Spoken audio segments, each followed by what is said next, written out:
Hi there, Leo. Thank you for joining me for your monthly forecast for June. Now, you can undoubtedly be one of the most charismatic and sparkly members of the zodiac when you're on form. And this month gives you an opportunity to really showcase your talents and to be hugely sociable, to join in with people. In fact, you may find yourself taking the lead at every turn.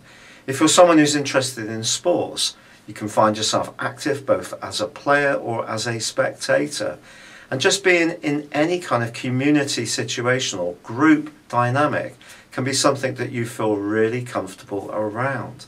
And all of this is because the Sun is combining with Mars brilliantly in the first weeks of this month. But particularly important, they're both going to be forging angles with Jupiter in your sign. Jupiter is a gift from the heavens for us, but we have to be proactive. We can't just wait for it to provide its gold.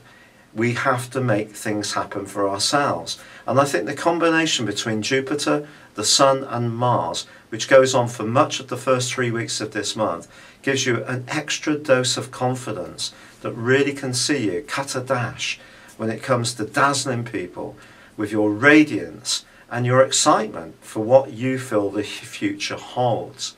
So what are the catches? Well, of course, there are always catches. And at the start of the month, on the 2nd, there is a full moon. And this full moon suggests you can't keep all of the people happy all of the time, Leo. And someone could be feeling a bit more jealous of you than you might appreciate. But this person may not be particularly transparent about it. There is a hazy link with Neptune, which means that in the following 2 weeks, someone may actually be quite deceitful, not very honest with you at all. So despite all this feel-good energy, you still have to be guarded and keep a little bit of an eye on the more political undercurrents that do go on in most situations in life.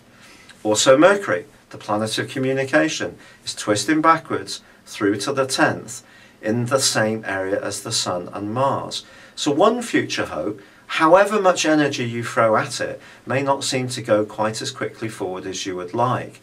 But there's a wonderful portent on the 6th when Venus moves into your sign. And if you have been worrying about your love life, it wouldn't be a surprise with Saturn tracking backwards in your 5th solar house through to the middle of this month.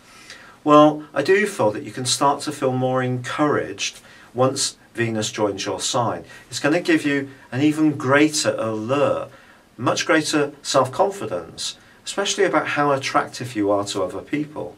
If you are footloose and fancy free, new admirers can come your way this month, but they could come from within your group or an introduction made from someone within your group or completely out of the blue.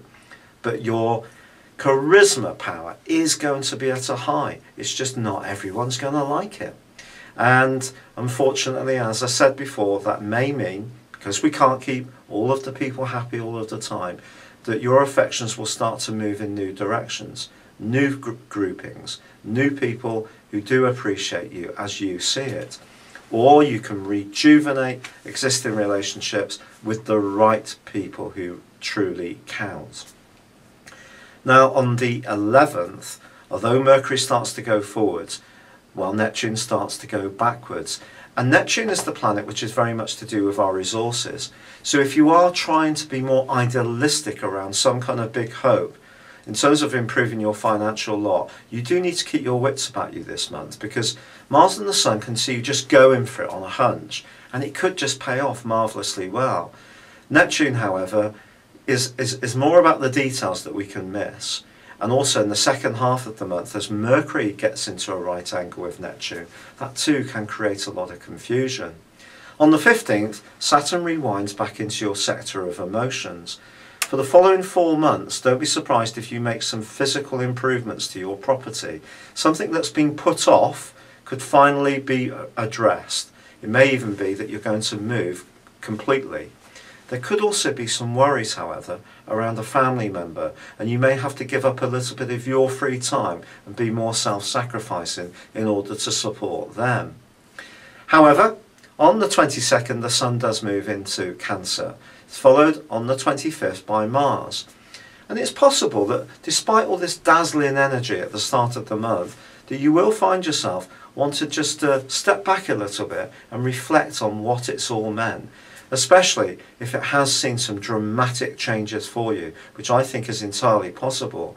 So if you do find yourself just wanting to catch your breath and just have a few moments to yourself, then it wouldn't be a surprise. But also there can be some kind of reunion, especially of a romantic kind, which could prove to be fated before this month comes to a close. It's been a real pleasure being with you. Thank you for joining me. Good luck and goodbye for now.